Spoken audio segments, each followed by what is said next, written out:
Bi jumai utukalo kile woro samba flani muga anikile amunu ban file sanga na wakati anga bololo kanala Malikona ya katase Maliko kanama ambe au bela jelinfo aka wakati ochugala autu sigilimeka oka kuna foni mi makono Malikunafoni poineta ale jabaranika niyo watu sili ayo bisimila.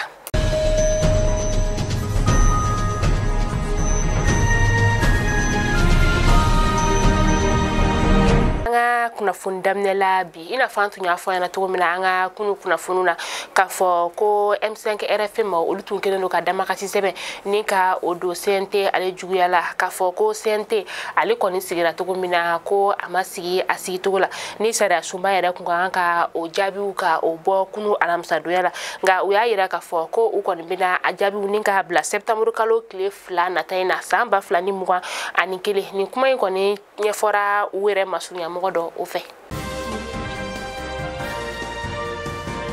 kunu alamsa utukalo kile duru samba flani muga anikile anchaka nyogon kuna fundila do ni oye Abdullah Nyanga ale koni fana welela kiri tigila maufe ka sababu yake ko jabaranna ay kuma fobaldo ninka o fo kuma fobal mire ni abaro be kiri tigila mau uluka boloka foloni oye Birama Touré ka kiri ay kuma intaka fo masa ode Musa Jawara ale tunye anga lakana nyama koro doye ni abefoma nazarakana ko directeur de la sécurité d'état o kon fana minena anga kiri tigila mau fe jouer kalo kile muga ani konoton samba flani muga ani kilina ayirala ka foko asinyera Birama Touré aleka jasolila ka foko ay juga wala do tahaninga lasi ama fana aka mineni o konnala ni wakati na sa barimbe kiri tigila mau uluka boloka biraka wala donia ka foko Birama Touré ale kuna fundile mina atuna kabe sanduru bonyango bo bi anga faba konnala yansa anga sugo ferila ni akile sabaye ulu konte sugo ferila utukalo klenani samba flani muga anikile uya abara damne o wakati la ukoni ya yira ka fo uka sugo feribaliya koni kunye femiye ko anga jamana marabako ni uka sendiko ye Bruno blaseme mike ka fo ko ube sugo na fulo fando ninka ota anga jamana marabako konima obo a strafe orila ulu koni ye ni kle damadama sugo feribaliya ka oke ningoni wala mi ni akele mbabe dukuba kono ma ulu bolo nu koni ye wele dabla anga jamana marabako ma o ka seka wale yake wala sani koy da mesega siki alela chogo yamina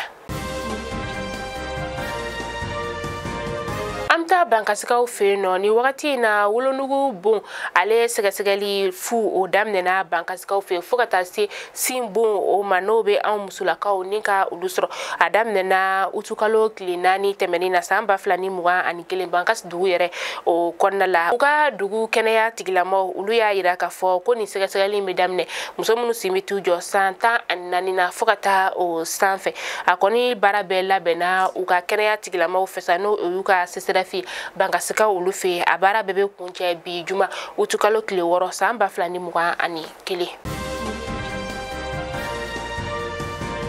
Nazara uka kuna fundila do ni oye Olivier Dubois ni ale jasura anga jamana o koroyan fanfe kenengena sa gauka ulu fe no kato aga kuna funyini o konna la sa amsika fa ajasura kabini avril kalo kile muga an shigi samba flani muga an kile niye o kalo nani de bi ni abe ajasoba ulu bolo kabini wakati mina sa ni ayre bora jala kafoko abe mamunu bolo sa ni oye Islam o musulman ni o nyamaya be yada agali noye Al-Qaïda o Maghreb islamique kabe o maude bolo ka wala donia ka fo ko bi juma utukalo kile woro akoni mena aka sanyelema noye ka shibita sambinani ani wolonvla la bi juma doyena